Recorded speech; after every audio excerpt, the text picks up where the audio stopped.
I'm Sean Donovan, I'm Trevor Sorek. and welcome to The Fine Cut. Today's episode, we'll be discussing the new film that is out in theaters by Warner Brothers and the DC studio, Blue Beetle, which was released this week. Who? Blue Beetle. Never heard of him. I had only heard of him once before. I knew of him from a couple video games, and that's what I was gonna say. It's from Injustice. Yeah. So, but Blue Beetle was released in theaters this week. To probably less than stellar performance, but good reviews. Interesting how that happens.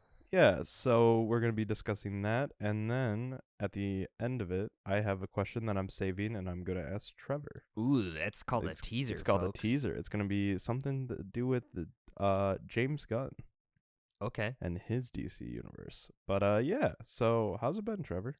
Pretty good. No memories from this week are jumping to the forefront, so I guess that's a good thing. Yeah. And normally it's like if you remember something, it was bad this week. Barbenheimer's dying down, so we're actually getting a little bit of a break. So that's nice. But For sure. not nice for Blue Beetle, I'll tell you that much. It has been dead at the theater we work at. Like it is full on dead. Yeah, no one's seen Blue Beetle. Which But I mean, all that marketing. Oh wait. oh yeah. Did you I'm looking up right now the domestic preview. It made $3.3 million in the previews on Thursday night. So that doesn't seem very good for it like a is national not. wide release. It is not. Comparing that to The Flash, which was the other DC Which movie. was considered one of the biggest flops ever by Yes. some. The Even Flash though it still made a movie lot of money. box office. Here we go. But like compared to the budget and all that. Yeah. All right. So The Flash. When did this release again? I can't even remember. June 16th. Ooh. Yikes. The preview days. It made. What? Oh. Read the numbers. It just says. Oh, domestic daily. Is this? Hold on. This is what we need, like a Yeah, here we a go. fact Okay, person. I got it. So it doesn't have the preview days, but on the Friday it was released. It made $24 million. That's quite a bit more. Very much more. It is right now. Blue Beetle is estimated to open to a $25 to $27 million And the Flash made that in one day. in one day. Yeah. So, yeah. How could that happen to such a well-known character? Exactly. But it is weird to sit and look at it because The Flash ended its theatrical run this week as well. It and did? It did. And For the last stragglers who still had it. Yeah. I guess. we got rid of it a while ago. Yeah. But it is the ending.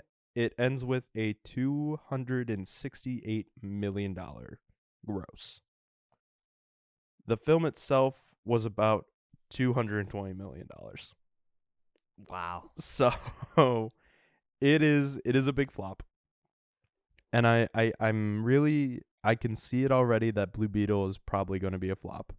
Blue Beetle didn't exactly have the Flash budget, right? It had a $104 million budget. Okay. So it has to make as much as the Flash to break Ooh. even. Ooh.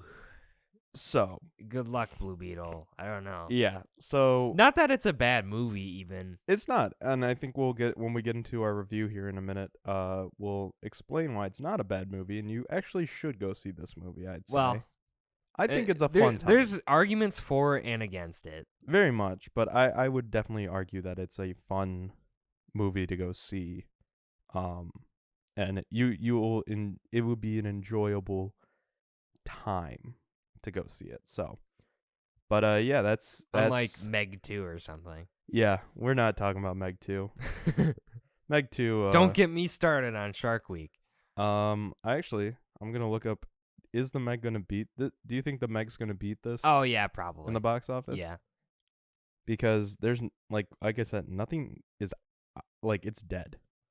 So I'm sure Meg 2 already did more than that. So we're recording this on the 19th, August 18th. Yesterday. Here's where everything's sitting. Blue Beetle made about 10 million. Barbie made 6.2 million. Strays. We totally forgot about Strays out. No, we didn't forget. We deliberately avoided it. Yeah. That made 3.4 million. Oppenheimer is a 3 million. TMNT Mutant Mayhem is 2 million, 2.3 million, and the Meg 2 is in at a 1.8 million. And that was just from yesterday. Wow. Okay. So I'm surprised. So based on that, like TMNT is kind of dead already. Like yeah, I think it had so. like a solid 2 weeks, and that's it, pretty much. Well, it might do an elemental thing, right? Where it kind of sticks around. Well, because I think TMNT was in number 3. It was in number 3 the previous week. Where I think Elemental was even in that spot when it came out. So I have a feeling it might be an Elemental thing because there's no kids movie coming out. That's true. In the next few weeks. I think the next kids movie that is like a big release, because there's those like direct to DVD movies that are like put into theaters for some reason. Yeah. That Migration movie? Migration's coming out in like next December. Year. Oh, okay. So the only like kids movie that would be we could consider a kids movie is Paw Patrol. And so that comes out in wait. October. Wait, or no, September. You forgot the kids movie Saw 10? Oh yeah, Saw X. Yeah. Oh That's no, hold on. movie? I forgot about A Haunting in Venice, that kids movie. Or The Nun 2, which kids will probably end up seeing because I saw a trailer for that. Yeah, it's this next week is pretty barren for kids movies. So honestly, I think maybe TMNT might have a comeback. Maybe Blue Beetle will kind of like defy the odds here because I don't know if there's a ton of exciting releases coming up. Yeah, so what would you say is like the most exciting release? The next couple weeks. I can't even. I don't know. So we have Blue Beetle and Strays, that came out this week. Then we have Gran Turismo and Bottoms. I feel like Gran Turismo will surprisingly do okay, but it's having like this weird like preview days still. Yeah, like it's so weird.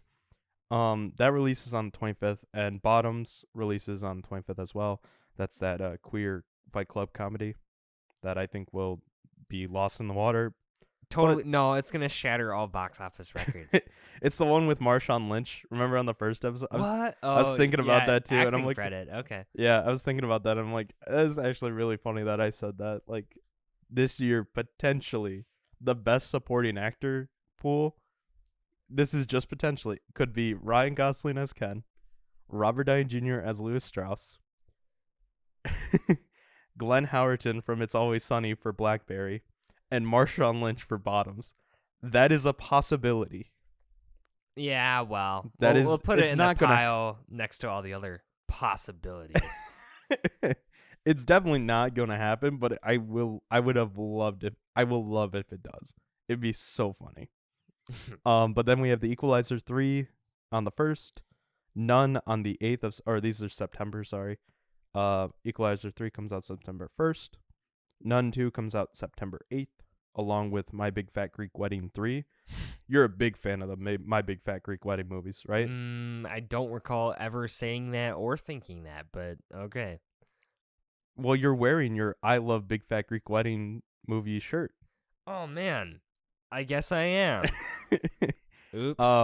Haunting in Venice is then released on the 15th. And then Expendables comes out on the 22nd along with Dumb Money. Expendables 4. So there's nothing really big. Blue Beetle coming out. actually So it sounds might- like one of the better movies out of that Yeah. lineup there. So maybe we'll have a bit of a Yeah. resurgence. So, you know what? We're gonna change it. People are gonna listen to this pod and they're gonna go, "I'm gonna go to see Well, Blue Beetle." I mean, I have some thoughts here, but Yeah, but I think you're right. It might have a little bit of a resurgence because then, you know, you get let's into go October. see this superhero movie, I guess. Yeah. Well, I mean, like you have in like even October, or sorry, also at did the hold on, Hold on. Hold Wait on. a second. is the creator coming out the same day as Saw 4 or Saw 10 and I don't know Paw if Patrol? it's. I don't know. I know it's September. It's on my little list here. It is. I feel like on the poster it says the 4th. It just says September. I thought. It will compete with Paramount's Paw Patrol and Liongate's Saw X. Well, It was originally supposed to release on October 6th. I think they picked a good weekend then, Yeah, that one might actually because like there's a lot of people who don't want to watch Paw Patrol or Saw. that is true. So, But- come on, the iconic but- cast of Paw Patrol: Taraji P Henson, Kristen Bell, Kim Kardashian, James Marsden. Barbenheimer was a thing. I'm still holding out for Saw Patrol Saw Patrol. becoming a thing. You know what? We'll do that. How about that? I think that was already decided. Did we already decide that? I would like to talk about the creator too when it comes out. Yeah. It might be, well, now you have the dilemma. It's like, do you talk about The creation, the creator or the do you talk creation about of Saw the Patrol Saw first? Patrol. It's like one movie. The Saw Patrol, the creator. The creation of the Saw Patrol. Whoa. Yeah, there you go. Well, You we know, could always do the creator first and then Saw Patrol because there is literally nothing hang on. for about a week. Hang on. You know how like they're it comes out in the same weekend, double feature, you put the titles together. Why stop at 2? You can do 3, you can do 4, you know? How about this? The Blue Trench, the Blue Trench, like Blue Beetle, Meg 2 the Trench. Blue Beetle Strays. The How do you put that together? Hey man, I'm just an idea guy. You know what also was supposed to release actually this week? White Bird. You know about White Bird? Vaguely. It's like the Nazi occupied France story, like the one that's a wonder story, but it's set in Nazi occupied France. Is it like it's based on a book? Yeah, Okay, well, I'm sure that will do. I remember. great. Well, last year we saw a trailer for it, Yeah, and it was like from the world of wonder, and it Of was like that course. lighthearted like Owen Wilson, Julia Roberts comedy. It's like we're gonna go to Nazi occupied France, like. sure, why not? That has been moved around a lot, but that was supposed to come out this week. So, how would you put Blue Beetle, Strays, and Whitebird together? I just said I'm an ideas guy. Like that is true. Okay. someone else has to be put in some creative effort there. Okay. and, they'll figure it out. Yeah. You think we can go into Blue Beetle now? Yes. Yeah, of let's go course. into Blue Beetle. So yeah, Blue Beetle. It came out this week, and it's directed by, and I really should have looked up his name. Angel Manuel Soto. Okay, I think you did that one okay. Yeah. I am so sorry. There's a diverse cast here. but There they very all- much is. But this is his third movie, the director's third movie.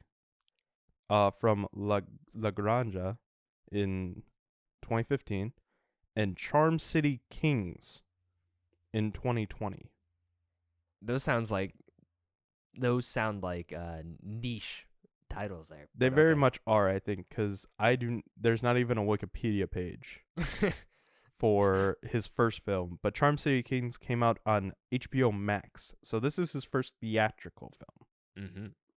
But Wasn't Blue Beetle like originally? yes. Some kind of So I was HBO gonna Max thing? bring up the origins of Blue Beetle. Blue Beetle originally supposed to come out on HBO Max, but then was moved to a theatrical release. And I was gonna ask you, do you think that was a bad decision? No, because like they Okay. probably made that decision like still during the pandemic, right? Or like where it wasn't clear yet. Because like a couple movies went straight to streaming and did well, so they were Yeah. probably looking at that and thinking, sure, that will work. I don't Okay, like here a we go. theatrical release. I feel like can't hurt a movie. It was they hired Soto to direct in February of 2021, and Yeah, that's like peak pandemic times. the film was right? changed to have a theatrical release in December of 2021.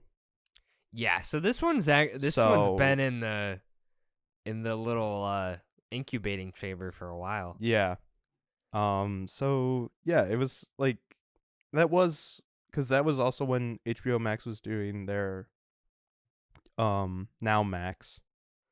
Don't come at us, HBO Max or Max. But that was like when Max was releasing all those films day and date. So like Dune released on HBO Max, The Matrix Resurrection released on HBO Max. You know, Sure. so they might have been doing that because like I know they stopped that after The Matrix. The Matrix was like the last one. Yeah. But they were like, "Oh, we've done this. Let's kind of get people to the theater." So they might have done it that way. So I don't know. I think releasing in theaters can only help the movie. So if it Well, went straight to yeah. streaming, I feel like There's a lot of streaming stuff that because the reason why I asked you is because I was like, this I think, and we'll get into the whole box, like the whole. I mean, let's talk about it right now, like the Flash being put in theaters. That's a movie that's like that needs to, that will go to theaters because people will see it. yeah, And it's a people well-known character. It's a well-known character, but like Blue Beetle, it's one of those ones where it's like Another layer deep in the DC yeah, universe. and I think like DC now, and we'll talk about it later. Well, also it's like, But does this movie count? Is this part of the I think new it universe with James Gunn It at is. the helm? I don't think it's the one from James Gunn. I think this is a part of the DCEU from the whole like Zack Snyder starting it. Well, yeah, but like that's the problem though. Is it's like it's unclear Yeah. where it fits. Because if it's not a part of the new continuity, what's the point in watching it? Cuz That like is true. the Snyderverse is dead. The Gunverse is about to begin, but it's like It is. Yeah, we are in where this does weird... the Blue Beetle even fit? Cuz like Aquaman 2 is a sequel to the previous Aquaman. And it's then like looking at like the earlier or the releases for 2023 in the DC. So we have Shazam in March, which is a sequel to the Shazam movie that Wait, a third one? No, Shazam 2. Oh, I'm talking about like the this year releases. Yeah. We have Shazam 2 that, connects to the first Shazam. The Flash, which connects to or has literally Batman and Wonder Woman and Superman all from Justice League. Yeah. And their respective movies. So it's connecting. Blue Beetle just doesn't connect. Doesn't connect to anything, but that's probably by design because they're like, And that's we what I was don't gonna know. We don't even know where this fits in. Yeah. I think if the movie scrapes together like a respectable performance, they'll be like, all right, we can include it. Yeah. Well, I think because I think I saw somewhere that like James Gunn was like probably just in an effort to get people to watch this movie is like, yeah, that's like the new starting point. I don't like that though. I really don't. I think that's like a very not not cash grab, but it's very much like guys, please, like, please see it, watch this movie, kind of thing. But like, I mean, this like does it benefit because it's not, because I was talking to one of our friends after this. They came to see the showing with me. And they said, I like that it's not connected. There's very little mentions of it. I think that will retroactively help it a lot. Okay. Because maybe not right now, just because we're in uncertain territory with the with DC very much so. movies. I know he keeps teasing things about his new Superman movie, but yeah, because we, yeah, I was gonna Superman, of course. yeah, I was gonna bring up the whole James Gunn DCU at the end, but like it is very much. I'll be one of those controversial people. Like I Guardians of the Galaxy is all James Gunn, Mhm. and like those are great movies. I don't know if I trust him to do an entire like connected universe. Honestly, I trust him.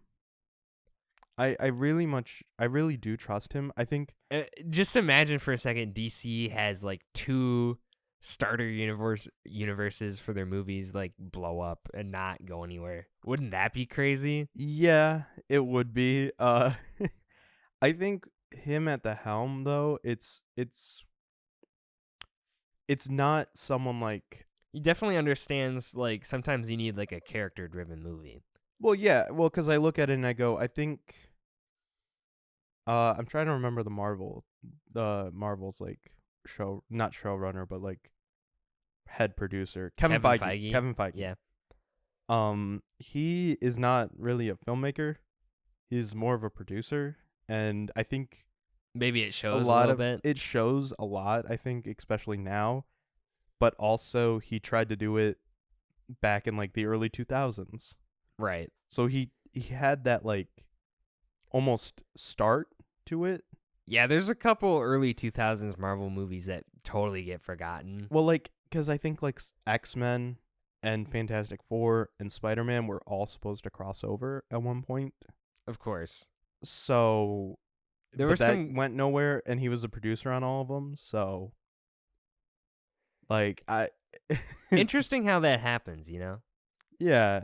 I mean, I'd say the future of DC is pretty brighter than it was before. Oh, very much so. Because I mean, literally, the Snyder universe is kind of dark, and like, I think, and that's dark, also another reason why I think dark, like in terms of tone, but also just like looking at the screen. That's what I was gonna say. Their filters on it. With him, James Gunn has kind of batted 2 for 2 with his DC projects with Peacemaker and the Suicide Squad. So I started watching the Peacemaker show for a while, and I was like, I don't like this. To be honest, it's not so much that I didn't like it; it's like I just didn't have time, so I stopped watching it. Because TV shows so is like you didn't finish it either. I didn't finish it, but like the stuff that I saw, I liked. So, but like for me, he's batting 2 for 2, and I think like we saw Suicide Squad together. Mm-hmm. I remember that, and we both I loved it. I was more lukewarm on it. Yeah, but like still, it was different from the whole DCEU, and it was more bright. It was more colorful. You did a great job of making the characters feel important. Exactly, and I think even though they were not very well known characters at all. So does the Blue Beetle movie do that? Do you care about? I cared about it. Jaime. I cared about him. And we can get into the review now, because we're drifting off into the like, two guys sitting at a mic being like, James Gunn, you suck at DCU. Hang on. Well, how do you talk about this movie without talking about the extended universe? That is true, yeah. It might or might not be part of. Who knows? It is a weird, like, very weird middle ground where I think you put it perfectly at the beginning or at the beginning of this little tangent, but if it makes a respectable amount of money, then it's going to be a part of the DC Gunn's universe. And if it doesn't, it's like, oh, it's a part of that EU crap. Like, don't worry about that. even if it does flop, which it looks like it's going to, even if it does flop, and do you think the critical is going to save it? Like the critical reviews? Yeah, the critical. Like, this is because everyone says DC, all their criticals is like sucks. I mean, look at The Flash is kind of interesting because that was like, I think it has 60% on Rotten Tomatoes, but I'm thinking like even if it does bad, it's disconnected enough where you can say it's a part of it, but it's just not something you have to spend a lot of attention to. Yeah, but So looking at the past 3 DCEU movies, the critical response have been very, very lukewarm, to say the least. Yeah. Sorry, on the Flash Wikipedia it says NFT. It would release. The Flash was also released on the NFT Elvo blockchain the same day as its digital release. So Wow. it was released as an NFT, guys. Go get Is that. there somewhere out there where there's like Flash coin? That probably is. What's some Blue Beetle coins? If they were like the Blue Beetle coin. that'd be sick. So on Rotten Tomatoes, Rotten Tomatoes is not like the best thing to use, but like the Flash is sitting at a 64%, but that's very mixed. Right. Shazam 2 is sitting at a critical response. It's sitting at a 49%, so very mixed still, but definitely erring on the side of this is shit. And drumroll, please. What's Blue Beetle? Well, I'm also saying Black Adam. Oh, well, who cares? Okay, Black Adam, for those who want to know, it is sitting at a 38%. Really? Lower than Shazam. Even. Lower than Shazam. So those were the last 3. You know what's funny? Because I walked out of Black Adam and I was like, I enjoyed that. Really? Yeah. I think, in particular, Pierce Brosnan made me really like that movie, but I have not seen it. It wasn't Dwayne. The last DC movie I saw was The Flash. Yeah. And the before that was The Suicide Squad. I didn't even watch Shazam, so. But Blue Beetle, those are the past 3 DC movies, so they're kind of batting 0 for 3. You could consider The Flash it's over 50. Somewhat of a win. Blue Beetle, I'd say like 74. That's my guess. That's your guess? Yeah. It's in at a 75. I am so close. It's in at 75. If this is The Price is Right, I would have gotten the prize. Yeah, you would have. You would have been right under. So that doesn't surprise me because this movie is better than those last very much. 3, like easily. Yeah. And it's at a certified fresh. It didn't have to do much to get across that line, to be honest. Yeah. Those other movies were trying too hard. This movie is not trying too hard. And maybe you could say that's almost a criticism because this movie it's following the tried and true formula. This movie reminded me of Iron Man like way too much. Do you think that that actually kind of brings up an interesting point you said. When you said, this could potentially be the start. What was the start of the MCU? Iron Man. So that's crazy. Well, so it follows the formula to a T. We got a reluctant hero who is, basically chosen, right? Yeah. You have a villain who's, I guess, kind of the henchman, but like one of the villains is like the same exact power set, like literally. Like towards the end, they literally take the Blue Beetle's powers and give it to the other guy. It really is like I didn't realize it, but like now thinking about it, I'm like, it is really beat for beat Iron Man. Yeah, it's the same power set, except with like a little bit like more of the emotional change. There's a tiny couple wrinkles that are different. So yeah, and then like the whole like learning your powers arc, the part where he flies up into space and then comes down reminded me of Iron Man. Exactly. And really just a whole bunch of different superhero movies. Whenever someone can figure out that they can fly, they always like fly to space for some reason. And then like, because it's cool. They crash back down. Whoa. Yeah. I mean, it's like 100% the formula. Very much. I think you said formula, like, and it's like very formulaic. It very much is in its story. What is outside of the formula here? I would say the more outside of the formula, I think it's struggling to think of very anything. much. It's very, like you said, it's very much formulaic. But I look at it and it's like it's almost adding. it's doing something different within the confines of the formula, I feel, because a lot of it is, because I think, and one of my pros to this movie is the characters. I Yeah. think the characters of the Reyes family is probably one of the best portrayals of a family that we've seen in these like big budget blockbuster At times movies. they're over obnoxious and annoying, but like But like that's a your normal family, right? yeah. Yeah, that's so because when the movie ended, I said I really like that family. It's a really movie about family. And felt like our friend turned to me and go, "You like movies about family?" And it clicked with me that I am a very guilty pleasure fan of the Fast and Furious movies. I'm glad you mentioned that. I'm glad you mentioned that because one, Dom family Toretto, Yes. being so prevalent with that stupid franchise, I feel like almost cheapens any other movie that's like part of a franchise, and then like they use family as like a plot point almost, like because because like it reminds me of Fast and Furious, and then I think it's because of the memes. It's really because of the memes. It is. I'm not even kidding, but I feel like it cheapens it a little bit because like family, right? Family, and it's like I don't buy into it as much as maybe I would have if it wasn't for Dom Toretto. Yeah, it's very much. I know that's a dumb reason to like criticize Blue not, Beetle, because I don't think it is, because it very much, I look at it, a lot of movies since like Fast 5, that's when it started being like, this is the family story. I think that's when he says it became family like for the first time, a caricature of itself. Yeah, it's I think, when did Fast 5 come out? Not important.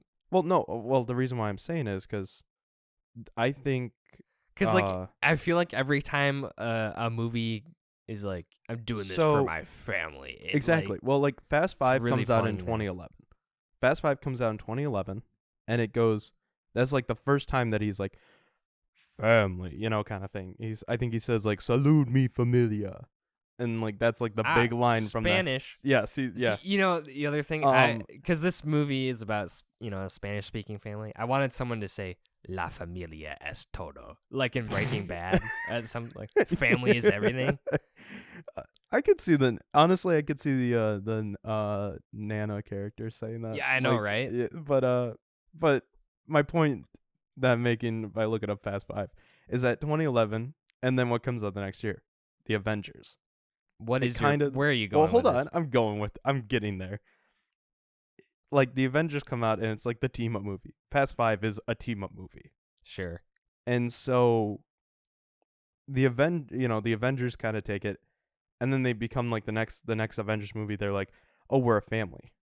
Like it's slowly kind of steeping in that these like groups, and like these movies team-up must movies be terrible for anyone who's like an orphan or like doesn't have a family. Oh my god. I'm just saying. Yeah. Well, no. They can find their family. Yeah, they find their family. They find their family. And I think 2011, it's become this, like, it slowly has seeped in to these big blockbusters where it's like, what does Hollywood want us to think? Yeah. I think it's just like a conspiracy, like George Lopez's character. He's like, they want us to think a certain way. Well, but I think like it's seeped in, and it's so like any team up movie to have that emotion. It's like a cop out almost, where it's like the emotional like setting of this movie is the family is torn apart, because like Civil War for Marvel, a lot of the whole like emotional thing about it is the family's torn apart. It's like, and they've done that in Fast and Furious, but at the end of the day, it's like, oh, the family is together again, yay, And so I think you do have a point with it, and I think the Fast and Furious franchise, that whole family idea has very much seeped into it, and it's kind of, and people like that, so let's just make it. Yeah, let's just keep making it, because I mean, like, I'm trying to find. Actually, if you think about it, Blue Beetle is interesting because other superheroes generally don't don't have like this many family members that they're close with and like in the same movie. Well, it's and, the like, found family. It's the found family aspect. I mean, where this is like an actual like blood related family. Yeah, you compare it to like Batman. He has Alfred, and that's it. Superman, which is not blood related though. Yeah, it's Superman is an alien, and he has Ma and Pa Kent, which is a nice little family until Pa gets eaten by a tornado. Gets eaten by a tornado. That's what happens in Man of Steel. It's that one picture of Kevin Costner just holding hands out. He's like, "No, don't save me, son." It's like, even though he could, he really could have, but he revealed his powers anyway. I don't even think he could have revealed his powers. We're going on too many tangents. I'm just saying, like, Kevin Costner could have just ran. Anyway, so like I like that Blue Beetle is coming from that point where they're a very tight knit family, and it's also like very much like the Spanish speaking type of thing. Like it's part of their culture, like to be together like that more than like other cultures. I mean. I think Xolo Maridueña was a perfect casting. He was really good casting, and I think the casting very much hinges on the characters. And I looked and I go, the characters that I didn't think were great or didn't have good enough arcs were the ones that are played by bigger actors. And it was like, oh man, or not bigger in a sense, but like more recognizable actors. So like the only one that I would say is like maybe George Lopez character. George Lopez's character is interesting because he's like the conspiracy nut of the family, like your crazy uncle that everyone has. And then like because he's like a conspiracy nut, he actually has some technology that can help him. It's like, okay, that's a bit of a stretch. Yeah. Because usually the conspiracy nut of the family is not like also. I'm a tech whiz. Tech whiz. He'd be his guy in the chair type of thing. Yeah. And it's like, okay, I'll buy that. That is interesting. But I thought that was funny, it's though. Like, it's played for laughs, kind of. But they're also like mechanics. Yeah, they are. So like I can see some like he'd have some knowledge. Yeah. But like Susan Sarandon as Victoria, she doesn't even have an arc. There's no arc, and she's just kind evil and racist. Weakest part. Yeah, like her entire arc is I hate people. Yeah. I need money from the army. It's like and the plot of making like one man army. Yeah. Like type technology from the Scarab. That sounds so similar to like Iron Man. It is. It's literally Iron Man. It's literally the same thing. But instead of tech from the Scarab, it's like Iron Man tech, Iron Man suits. So it's like it's the same thing. Oh yeah. But I think like Susan Sarandon I wasn't a huge fan of. The secondary bad guy. The secondary bad guy, he was what was his name in the movie? Who's he played by? I don't know. Carapax is his character. Yeah. He is very much I think he's very one-dimensional until the end, and I did not like that scene. I'm not going to go into spoilers just yet. But like Carapax is a funny. I know that's like a character from the comics, but it's like a carapace, like part of a bug. That's so stupid. Is it actually? Yeah, I think it is. I didn't know that. That's funny. Yeah. It's like they should just call him Captain Thorax at that point. Captain Thorax. You know? Can we get a superhero called Captain Thorax? I want that now. I just think that's funny. But like his character is very one-dimensional until the end, which, like I said, I'm not spoiling it, but they try to add all or 4 more dimensions to this character, and it's like in like a span of a minute. Yeah, and you know like, what? You know what? They kind of tease that going throughout the movie. They do. Tiny little hints of it. There's not like exactly like subtle, but there's one that's in your face, but I mean, you can tell he's like, gonna turn on Susan Sarandon. Exactly. But it's maybe if they expanded more on that character, he'd be probably more interesting than it would Jaime even. Yeah, because I I like Jaime as a character, but he just feels like a good kid. That Yeah. and by the end of the movie, he kind of I has the wouldn't talk about the Batman end of the movie just yet. We'll wait thing until we about get into spoilers. like hurting people or killing people. Yeah. But that's like every hero goes through that. Like Spider-Man goes through that. Yeah.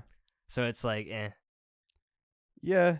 I'm trying to remember the other. Oh, Harvey. I can't pronounce his last name, but the guy who plays Doctor Quote. It says here Doctor Quote Sanchez.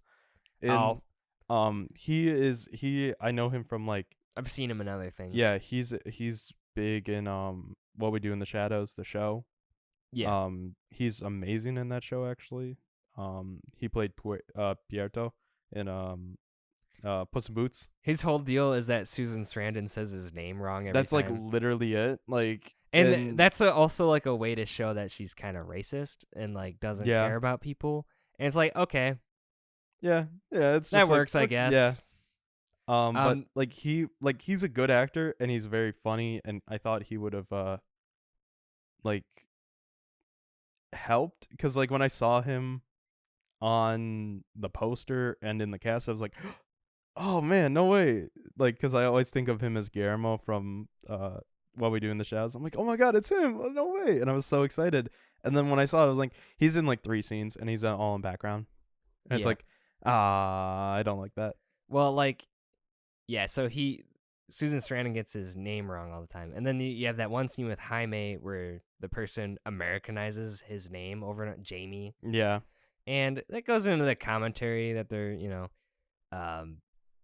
like, Spanish speaking people not being respected the same way, which is a whole, it's a whole thing. It's an important thing. Oh, very much. Important part of the movie, but they maybe could have done it better and like gone into it more. Yeah. To set it apart, because like this movie is very formulaic. What separates Blue Beetle from other characters? Maybe his heritage. That's what I was gonna say, is like that to me is what makes this movie like honestly one of the better superhero movies I've seen in recent years, is that they don't shy away from it. Yeah, they don't shy away from the family aspect. And I mean, the closest I'd say is like Spider-Man, with like the whole Tony Stark in the first 2 films, and then in this new one it was like, oh well, Aunt May. That's like the only closest thing that I think we get to family in like the past few like Marvel movies, I guess so. And like even the like, well, because like Shazam was touted as like it's the they even make reference to Fast and Furious in those movies. I just remember. Yeah. They're like, and it's like, but it's they like, make a joke about it. Yeah, and it's like, but like even then it's like the family of superheroes, and it's like, like there's nothing really there because they're all like experiencing the same thing. Where I think this works a lot more because it's him experiencing something and them feeling the side effects of it. Yeah, it kind of feels like this movie is fighting between like doing something really unique and then following the formula. And it's like too afraid to deviate from the formula. But I think, as I said, I think it's inside. It changes a lot of stuff. It adds a little bit of flavoring to it within the side of the formula. Yeah, it's like getting a plate of something at a like Italian restaurant. It's like spaghetti and meatballs. It's like, that is the most like plain thing to get at an Italian restaurant. But instead of like, it adds a little spice. Like the meatballs are Italian sausage and not just normal beef or whatever. It's like there's some spices within the noodles. I'm hungry. I am hungry too. That's why I'm saying this. But like they add some spice into the like the sauce, and it's like and it makes it more enjoyable. I mean, don't get me wrong. Even though it's very formulaic, I still enjoyed Blue Beetle. Oh yeah. And to be honest, I enjoyed a lot of the other movies that follow this same sort of formula. Yeah, I think Iron Man is a great movie, and it's basically it was the template for like everything. Exactly. The thing that probably bothers me the most is like the villain with the same power set thing. Yeah. I think we can get into. It makes sense from a story point, but you know what? Let's get into the spoiler territory now. But yeah. I will say what we said about like the best things about this is I think him and his dad storyline, whereas and like I said, this is spoiler, so go watch Blue Beetle if you haven't, if you want it not spoiled. But his dad dying. Yep, he has a heart attack. He has a heart. It's like foreshadowed in the beginning. Yep. And it's really well done. And I think there is a lot of those, like, the afterlife scene. The hero goes to the afterlife, but I thought this one was it actually was very emotional for me. Like, I don't know why. It just was like worked. It worked. Wow. Him just walking around the corner, and then like him sitting in his chair in like the corner of the house, but then in the background you see all the candles. It's like, and that to me was just so. It was so moving, I think, and it was, I don't know why, but it was very like. It worked really well, you know, and I think it's like his repeated line. It's like, my purpose is just to be here to talk to you. Yeah, well, I think that's really special. Some people would have cut the scene earlier when he goes out and his dad's out there drinking, and just kind of sitting there looking out into the keys is where they are. It's like they sit down and have a conversation. It's like very important dialogue. Very much so, but like I think like a lot of movies don't really, or a lot of superhero movies don't have those sit down and spend talk. the time to do Exactly. And so that's why I was like, and that's why I said this is very much like a something to set it apart. Very much. It's the extra spices and ingredients that is thrown into excuse me, guys. But it's very much the extra ingredients that makes the plain basic dish much better. Yeah. Kind of thing. Mm-hmm. So I will say though, when it's like you need to go back, Jaime. Mm-hmm. That almost felt exactly like Guardians of the Galaxy. Volume 3. Is, but like I think it works. It's very different, of course. Yeah. But and then these are two like human characters, and we're and then he kind of like dissolves. I thought it was unintentionally really funny because he was like smiling and he's like turning into will say mist it or did something. Look like the kid. It looked like the kid from Thor: Love and Thunder there for like a split second, and I was like, and then I was like, but it doesn't look that bad. You could argue maybe that part was like kind of like the cheesiest, the weirdest green screen kind of effect going on. There was a blue screen. I did maybe. notice that like little green screen type thing. Yeah, but a little weird in that part. But the emotional beats there. It's not. You're not supposed to sit there and go, that looks a little weird back there. It's supposed to be like, oh, this is the emotional arc of the film. You know, this is the theme, the main theme of like finding your purpose. The whole Miami Vice thing works really well for the movie. I thought it did too, and the blue and pink scheme. Yes, and I also really like the futuristic look, but also it's set now. Yeah, because I think it's supposed to be modern day, but I like that Palmyra City or Miami. You kind of see both sides of it. You see, I honestly thought it was Panama City there for a second. I was like, Panama City, is that what they're supposed to go to? It's DC version of Miami, pretty much. Yeah. So like you have like the downtown city with the huge skyscrapers, and then you have the I should have known when they call it the Keys, and I'm like, oh, the Florida Keys. That's like, The Edge Keys is like the the outer, the more poverty-stricken area in comparison. Yep. And that's where, his family's from. And I think what was it? What was I going to say? The futuristic feel very much helped with that emotional, like the kind of more bigger themes of like, here are the people within the poverty-stricken area, because the buildings, they literally have like lights, they have like holograms as like their signs and stuff, and I was like, that's really cool, because it's like this almost neo-futuristic feeling over here, but then it was like, oh, but here are all them, they still have some of that stuff, like, does the character of Jenny Cord represent like the rich person who is like woke? Because she like teams up with Jaime, maybe, and is like almost is like apologizing for like what Cord Industries has done to their but family, like, well, even then town. she like they go to, so in the movie basically Jaime he starts working with his sister, cleaning a Victoria Court's house. They get fired because his sister needs to take, quote, I think she says, a primo shit. Yep. Like that's So like you don't it's get to do that when you're gonna play. So they get fired, and then Jenny Cord, who is Victoria Cord's niece, Something yeah, or daughter, I don't know. it's niece. Sure. It's because Ted Cord is the brother to Victoria Cord, and Yeah. Jenny Cord is Ted Cord's daughter. Yes, correct. Yes. Anyway, which I'm gonna shout out one of our friends. He really liked that Ted Cord was mentioned. yeah, we too bad we didn't have him here. Yeah. Because he's actually a Blue Beetle fan. He is. He's aware of the character and all that. But yeah, then Jenny goes, "Oh, I'll give you a job," and then so Jaime goes. Nepotism. Pretty much, yeah. But Jaime you gotta goes know to someone. he goes to the Cord Industries, and then she gives him the scarab, which is some alien tech. Yeah.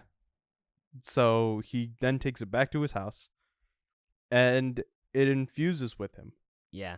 And it's basically Venom style. Pretty much, yeah. It's blue Venom, pretty much, but good Venom. You know. Yeah. So he then, does his whole Iron Man thing. Yeah. And then does the whole learning his powers. Pretty much, yeah. And then Jenny finds him again, or he finds her. Then they go to her dad's house. And basically there's her dad is Ted Cord, who is the the previous Blue Beetle. No way. What a coincidence. Yeah. So they have this whole like lair now. And it's like a Batcave pre-made, ready to go. You see the old Blue Beetle costumes, I guess. Yeah. And it's all blue and pink, which is very nice. Fits in with the Miami Vice thing. Yep. And well, I was gonna say, to add this back in to the to what I think I was trying to say, but it's on the outskirts. Like the mansion is on the outskirts of the city. Just like Bruce Wayne's mansion. Yeah, kind of, but talking about like the inner city, and then there's the poverty stricken on the outside. Yeah. He lived within that like little area.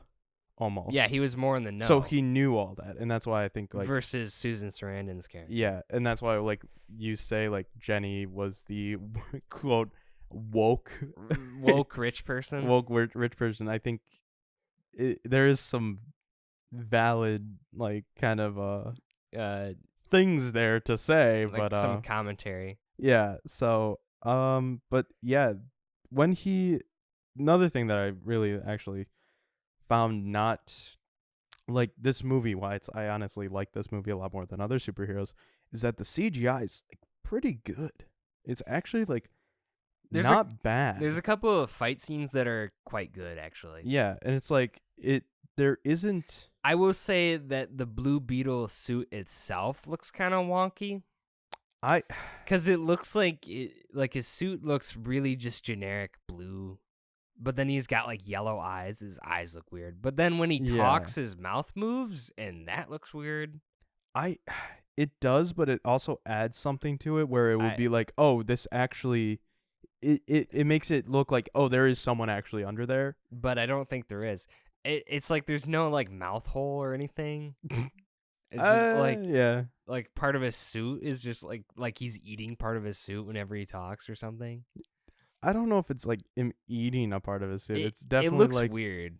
Well, like when your mouth moves, it's not like Spider-Man. Take Spider-Man's mask, for example. When he talks, it doesn't move.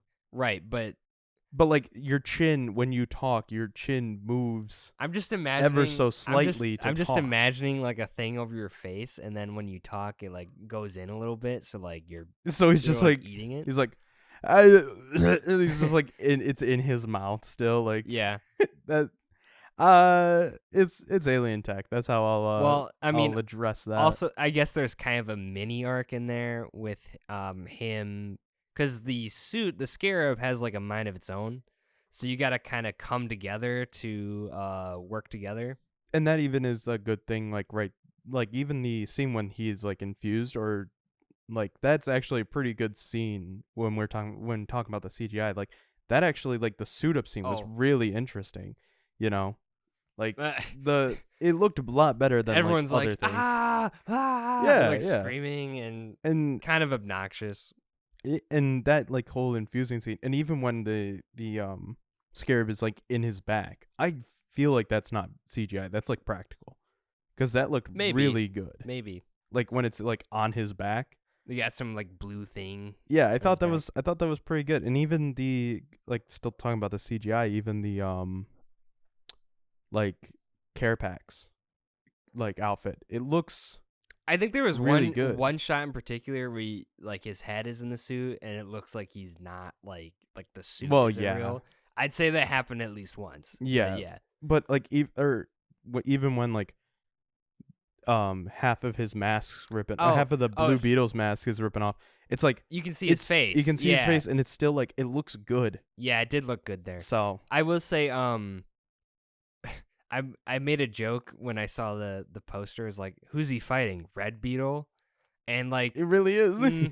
Pretty much was Red Beetle. Pretty much, yeah.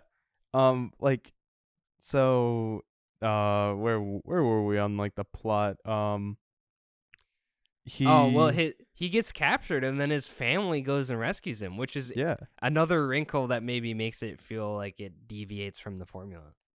Well, yeah, I mean, a lot of the time the family's like, Nana's like, I actually fought in like the whatever war. Yeah, like she's a revolutionary. That's like that's honestly like one of the funniest jokes is just like her picking up the big gun. Like, and of course it's the like you knew that she was gonna pick up the big gun. It's always they like showed that in the trailer. Yeah, did you? I didn't watch any trailers, honestly. They spoil some things in trailers all the time these days. But I am fine without seeing that trailer then. Yeah, I mean that's pretty amusing to me.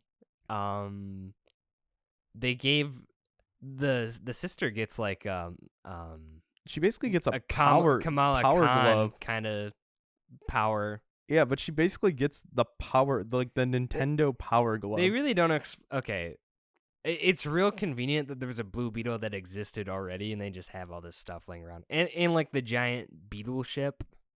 Yeah, like when it's approaching the fortress, I love the guy who's just like, bug. Yeah, he really does just like bug.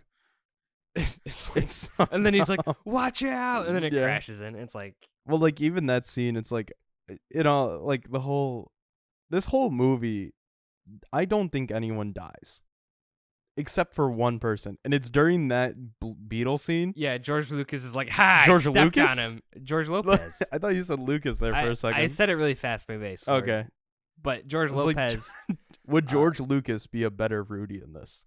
No. George Lopez was great, actually. He was. He's totally stepped on. Like, that guy's dead. That guy is full on dead. I like how Jaime is always like, I don't want to kill anyone, so he's like uses like the non-lethal weapons, even though and then Rudy just steps on one. It's like goddamn. Like, dang. Yeah. It's like family. It's more important than these this randos. guy's life. I mean, they were trying to kill him, so. But I will say about that Beetle scene, I did not like how it ended. Because it had the bug fart. And it's like labeled bug fart. Yeah, that's like definitely like a joke, but then there's real bugs in the real world. Oh yeah, no, I know that. Like stinky juice that they shoot at other bugs as like as a weapon. Stinky juice is so funny. Go watch a nature documentary sometime. There's some things that are even crazier than that. Oh yeah, but like because was it but like they have that sound effect where it's like the whole like cartoonish fart sound effect. Yeah, and it's like oh man, it was pretty effective though. It was. I do like how they get out of the ship immediately after that and don't have like masks on. Yeah, it's like the It's like there was like a recent movie where they threw something and it was like it's a poisonous gas that will knock them out, and then they immediately walk right on in, like afterwards, and it's like oh well I thought the poison was supposed to like Mission Impossible or something. I think it might have been Mission Impossible actually where they did that, but like that. I don't know that whole like. But I look at it and I go, the bug fart. Did it come from the bug? Like, was that a sound inside? Like, was that like a diegetic sound? I think Ted Kord just had a sense of humor. That's what I was thinking. Because like, if you look at a lot of his stuff, that like his gadgets, it's like homemade. It's like very childish. I like feel the like, Power Glove is. I feel like this is kind of a plot hole. Okay, Ted Kord was the Blue Beetle before. Yes. Okay, so he was, you figure he was probably like the masked vigilante type, because he didn't actually the scarab didn't infuse with him, so he had to do everything on his own. He's kind of like Batman, I guess. Yeah. So but he has that entire secret lair under their house, their old house, and Susan Sarandon's character doesn't know about it. Like, I know she didn't. I know she didn't live there, but wouldn't she have figured out about it at some point? Especially after it's been abandoned. I don't. Wouldn't you check it that out? Is it's like true. There's a hey, we did some digging. There's a secret basement underneath this house. Huh. I feel like that's a bit of a plot hole. Kind of. Because like, wouldn't she like inherit the estate or something? Well, no, maybe Jenny inherited the estate. And, okay. Like, she inherited the money enough to keep paying for it. That would make sense, I guess, but but at the same time, it's like they're not gonna have a scene like the scene when they're talking on the bed and she mentions her whole backstory of like her mom dying and stuff. Yeah. Like it wouldn't have been better if it was like, yeah, when my dad went missing, they assumed he went missing or something like that, and he died. We just all assumed he died, and so I got all the estate money. It's like it would have stopped like dead in the tracks, this like emotional scene, and so like that would be my take. Oh, well, explaining that? It. Yeah, well, yeah. I get why they don't explain that, but yeah. I'm just saying you would think that maybe Victoria, Susan Sarandon's character, would have some idea of that place, but maybe I guess not. I mean, especially when it's got mentioned that she hasn't talked with him in a while. It's got a bug ship escape hatch thing, but it's like underwater. Yeah. It's like, okay. I don't know. I don't know. That's it's one of those things where it's like, wouldn't they like somebody have seen like the Batwing coming out from below the, wouldn't they see the bug flying out? Kind of thing. So it's like it's kind of the suspension of disbelief, but that part definitely gets meta, the whole Beetle cave. Yeah. Because it's like it's almost like talking about the character itself too. Yeah. Because George Lopez is like, yeah, Blue Beetle was like this big thing. Maybe he's a Blue Beetle fan. Maybe that's why he's in this movie. Sorry, excuse me. I had to yawn there. I don't know why I decided to talk through it. But maybe it would be really funny if George Lopez was like, I'm the biggest Blue Beetle fan. I need to be in this movie. I'm sure there's someone like that's probably in this movie. Probably, but then he I literally forgot how to say his name. Jaime the character. Yeah, Jaime gets captured. Yeah, Jaime Reyes. He gets captured by Victoria and then is sent to like a weird island thing. Oh, and then the part where he's in, it reminded me of The Incredibles. Yeah, a little bit. That actually kind of makes a lot of sense. Extracting his power. Isn't that what he was doing to Mr. Incredible as well? Extracting his power. I feel like he just kind of like he was just imprisoning. He was just imprisoning him, but like that scene, it's like, oh yeah, okay. He was also upside down for a long time. It's like that would mess up your brain. Yeah, from being upside down. But they don't care. They don't care. Yeah, she wants him dead anyway. So. But then like, the family saves him and they all escape. Big boss fight. But and this is where I was gonna say like because I know I was keeping spoilers away, but like the scene with the Carapax, it's like Carapax. It very much felt like it's a one-dimensional character the entire movie. But then they try to add this whole within the span of like 10 minutes, they try to add this whole third dimension to this character, and it's like it just didn't work for me. Like I get where they're going, but like I don't know if I liked it. I would say the payoff is pretty good because Blue Beetle is shown basically his memories, and Carapax's memories are like returned to him. I don't know exactly. I think it what just, even happened. I don't remember. I think Did the scarab showed when the scarab like power infused with Carapax, I think it showed like it got all his memories. I think his memories are still there. Okay, So I think it kind of implied that his memories are suppressed or something. It maybe, but then at the same time when he's like doing the thing with the little locket. Like they stopped fighting, and all I could think of was Ken from Barbie. Like, we didn't know why we were fighting. We didn't know why we were fighting. Yeah, we were fighting because we didn't know who we were. Yeah. Everything ties back together. Everything ties to Barbie or Oppenheimer. I will say that she takes the locket from Carapax, and then he goes to get it back. I do have a question for you. Who did you think that was in the locket? Isn't that the first thing they show? That's for him? I think it's the first scene of the movie. Him with the locket. Oh, I missed the first cold open, so I don't know. I think that's the first thing you see in the movie is okay. him Yeah, I missed the first minute of this movie. Sorry, guys. It opens to him in that snowy place wherever that is. I didn't see that. Yeah, I didn't see that. And then her helicopter comes in. Who did you think it was in the locket? Because when I saw that, loved one. I thought it was his wife and child. Yeah, that makes sense. So when they I think that it's might like be him as a child and his mom. Yeah, I think is what that's what it is. But at the same time, I was like, is this his wife and his kid? What happened to his wife and his kid?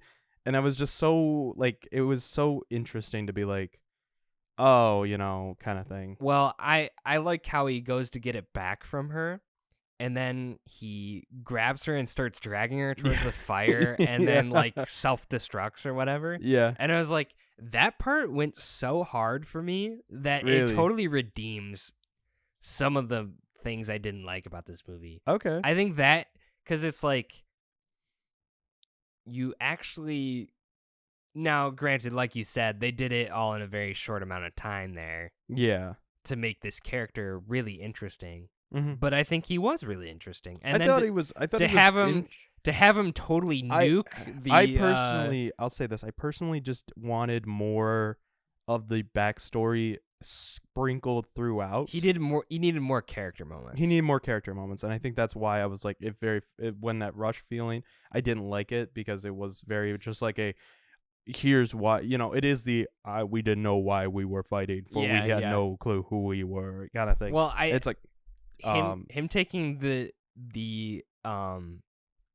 very clearly 100% evil lady out like that. It was just like, yes. It is very much like yes, like satisfying. Yeah, it is satisfying to see Susan Sarandon blow up at the end of that, but it that's my one gripe with it is just I wanted more they hint at it, but they don't get into it. Exactly. If they had gotten into it more, well, and then maybe does she ever mention it would have been interesting if she was after the first fight. So before they had a fight beforehand. I don't think we mentioned it, but they Jaime, I keep messing up. Jaime.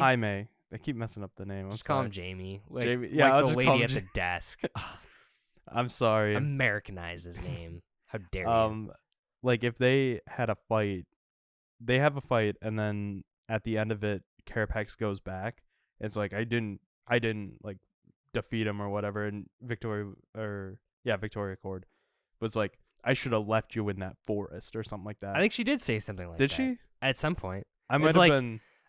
She said something about how you've suffered so much, and he has a robotic arm replaced. Well, yeah, I kind of get that, but she's definitely that you see that she's manipulating him. Yeah, which I guess is all you need. That's probably why they didn't get more into it. Yeah, but I think it would have been nice if you did something like Blue Beetle being the guy he is. Mm-hmm. He is very empathetic with people or something. You had something we shouldn't. Well, he says during the fight hey man, I'm not trying to fight you, basically. Yeah. But like if you went into that a little bit more and like you got him to like respond to that, I because think that would have been nice. his whole thing is like your attachments to your family make you weak, and then at the end he's like, actually that's what makes me strong. It's like that felt kind of dumb, because it's like Carapax cared about his family. Yeah, that's the whole reason he's doing anything. That's the whole reason. Like that's the whole reason he drags Susan Sarandon into the fire. Like, yeah, it is that. Yeah. I guess that's why I thought they said his memories were repressed, because he wouldn't do that on his own. Maybe. So maybe that's a little confusing, but yeah, I think we've found that is a little kind of confusing. Maybe we'll have to go see it again. Point is they had some really good ideas that if they just expanded on them a little bit better, this movie would be awesome. This movie would be really, really good. Yeah. Yeah, I mean, go see this movie. It's really it is like a fun 2 hours at the theater, and it's not like it's better than The Flash, it's better than Black Adam, it's gonna be better than Aquaman 2. I feel Aquaman 2 might be good. Aquaman was what a CGI so I have to watch that nightmare that movie is. Aquaman 2. If you don't know anything about Aquaman, Sean, he talks to fish. Well, yeah, but I mean, if you don't know anything about the movie specifically, you're in for a surprise. That's all I gotta say. Okay, I think that's when I first started working. It might be in the same vein. And so I wasn't able. Think to of it this way. You know how I didn't like Speed Racer because there was too much stuff going on the screen. Okay. Just watch Aquaman. That's all. Okay. At some point. All right. Yeah, so I think Blue Beetle does the superhero formula better than like 90% of the other movies that clearly that just have come out recently, followed the formula. You know what I mean? It's the best formula superhero movie created in a lab, specifically for our enjoyment. Yeah. I think the biggest, strongest point of this is the emotional family stuff, and I think that's why. Good for them for not like whitewashing the character or something. Oh yeah. Or choosing the second Blue Beetle. I think Ted Kord is just a normal white superhero. That would have been boring. Yeah, that's the whole reason. Another white guy. That's the whole reason the third Blue Beetle exists at all, right? So I don't know, but yeah. Well, yeah, I think it is from a comics perspective. You give someone that they can see themselves as being, right? That's the whole point of heroes. So I think good on them for casting Xolo Maridueña. Xolo was great. And I think if you, to sum this movie up, if you are kind of on the fence, if you like good character, good emotional story, and you just kind of want to see some people get beat up every once in a while, yeah, this movie is really good. Yeah, exactly. That's a great way to put it. It is very much a more emotional. It's more of a family drama with the superhero built it's very much a family drama with the superhero shell. Yeah, but there is still the superhero. So I would shell Beatles. Ooh. Oh yeah, that's. Yeah, I mean, next thing you're gonna tell me there's 6 legs of a journey here. No, to the end of the movie. No, something like that. Is there 6? What are the 6 legs then? I don't know. I was just saying. Let's count. He gets fired. I think that's where the first leg would start. He gets fired. He goes to get another job, and then is given the beetle. Yep. Or the scarab. Beetle infuses with his body. And that would be 3. I think Beetle infuses with his body is 3. Yeah. His first fight. Learning the powers. And learning the power in the first fight is there. And then reconciling. His family. Well, no, you got to go. He gets captured. Okay. He tries to use what he learned, and he can't do it, and he gets captured. What we're saying is Blue Beetle goes on the superhero journey. Look at that. The hero's journey or whatever. Look at that. Does he? I don't know. It's an actual thing, right? No, yeah, hero's journey is a thing. The hero's journey. Reluctant call to action, but then he has to because he's covered in blue Venom, essentially. Okay, so the hero's journey is Call to Adventure, which is probably I would assume is the Scarab. Supernatural Aid, the Scarab. Threshold, the Scarab. Beginning of the Transformation, Everything's the Scarab. just the Scarab. Challenges and Temptations, Mentor, Helper. Abyss, Death and Rebirth. He almost killed him at the end, so that might be the Abyss.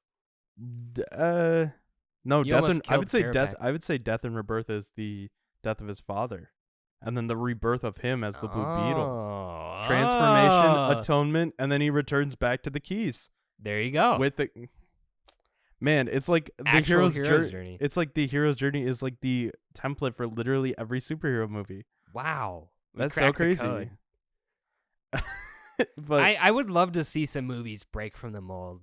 That's what I want. But if they broke from the mold, would you like it though? That's the question I always ask, because people are always like, I just want to see, superhero movies do this and this and this. And it's like, but would you still enjoy it if they did that? Yes, I think I would. Because okay. I think if you just tell a good emotional story and then like, oh, they're a superhero is like the secondary thing, you can make a really good movie. I mean, I would assume that's what this is. Look at Guardians of the Galaxy 3. It's about Rocket figuring out who he is more so than being a hero. Yeah. And actually, speaking of nice little segue, Guardians of the Galaxy 3, James Gunn. James Gunn's now doing the DCU.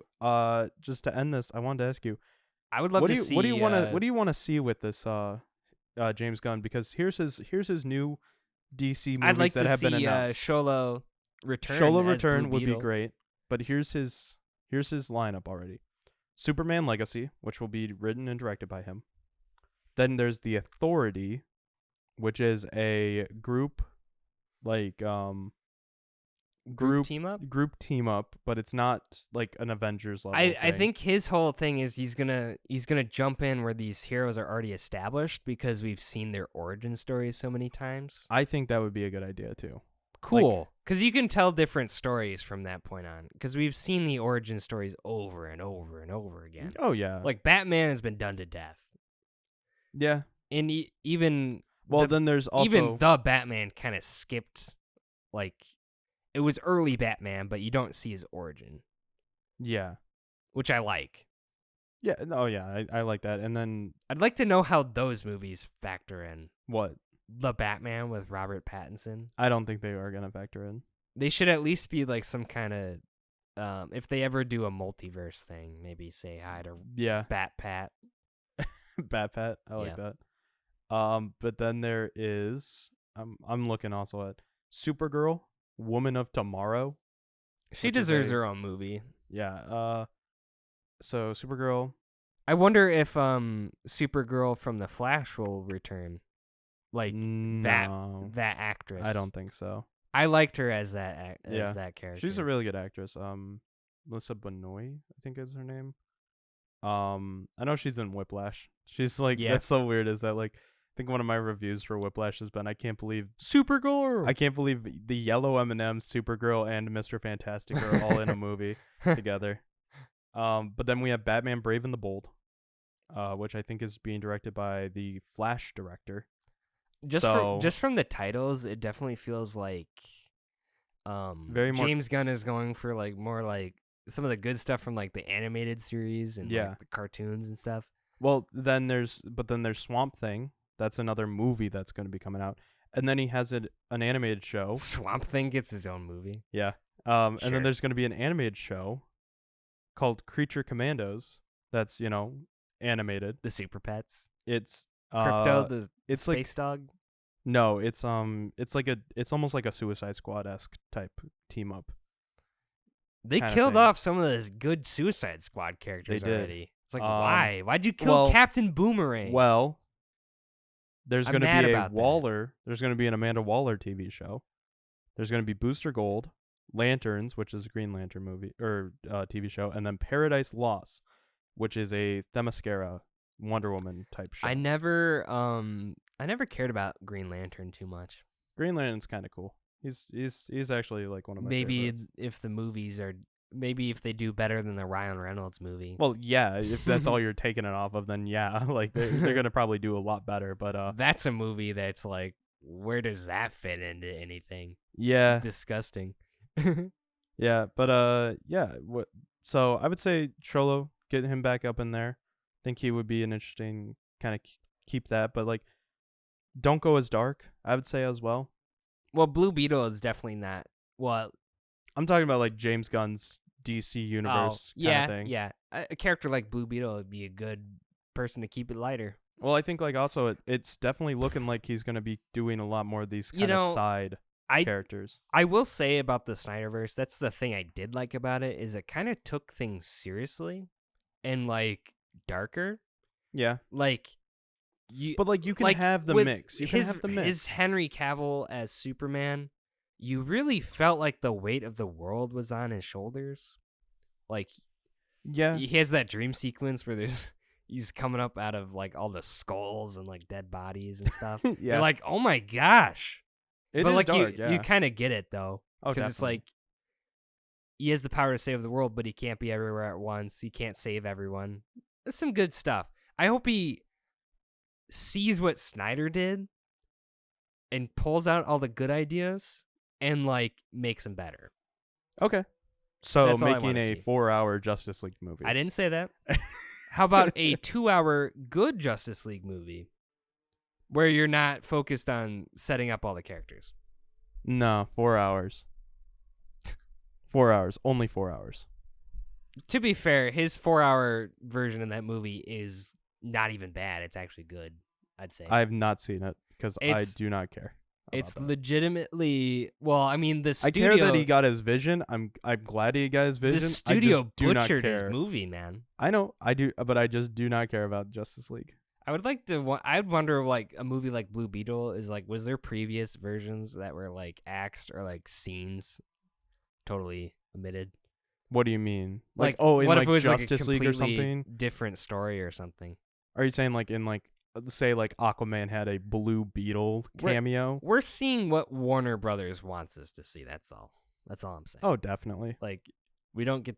Maybe the director's vision gets lost sometimes and you don't realize it. Yeah. I don't know if Blue Beetle would be like if someone was like, I want to make a Blue Beetle movie. Who directed Blue Beetle again? I gotta pull it up. Give me a minute. Where the heck is it?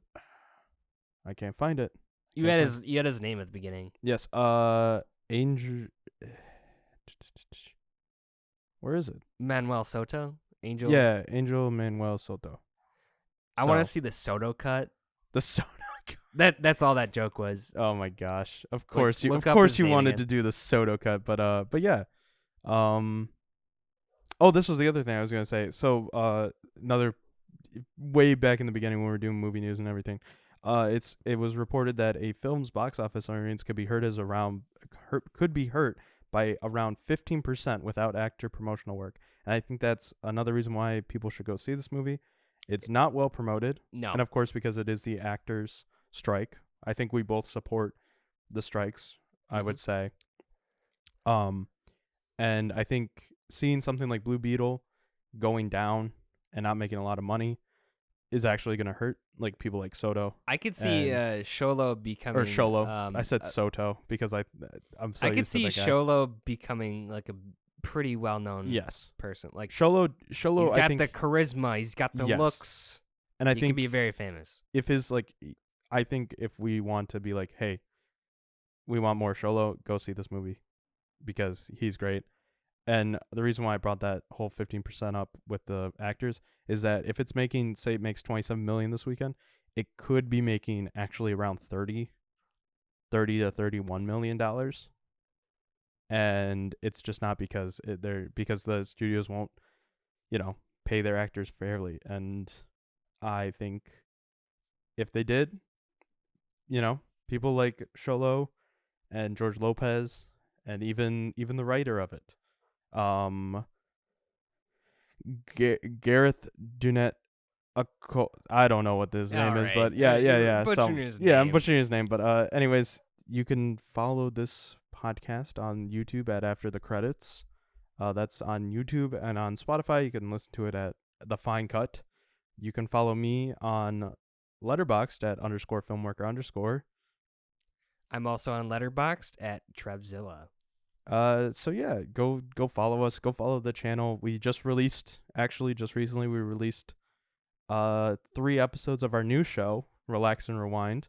Those will also be coming out every week as well. So go follow the channel for that, definitely. That one definitely had some more swear words in it. Just be advised. Just be advised. It is very explicit.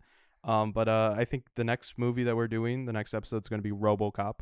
You picked that. I kind of made you pick it, but no, I think Destiny made us pick that one. Yeah, it did show up a lot. So but yeah, go check that out. Definitely keep, your eyes open on the YouTube channel. There could be even some more stuff coming out soon. Trying to work personally doing some stuff. So yeah, go see Blue Beetle, and we'll see you next week. What are we doing next week? What comes out next week, I should say. I don't know. Well, let me pull up the little thing that I have here. 2023 films. We don't know? We don't know yet. That's funny. Next week is Gran Turismo. Yeah, we could talk about Gran Turismo and video game movies. Spot in video game / car movie. Yeah. If Bottoms echelon. comes near us, I might go off on Bottoms and Shiva Baby. Shiva Baby's an amazing film. I like that movie. So you saw Theater Camp, didn't you? I did see Theater Camp. Maybe we can talk about that as well. So, but yeah, next week Theater Camp's already gone. I know. It's sad. It's sad. It's very, very sad. But yeah, next week we'll talk about Gran Turismo. Sure. And maybe some other stuff, some smaller movies that people haven't really seen. But yeah. But yeah, check us out next week, and we'll see you then. Sounds good. Bye.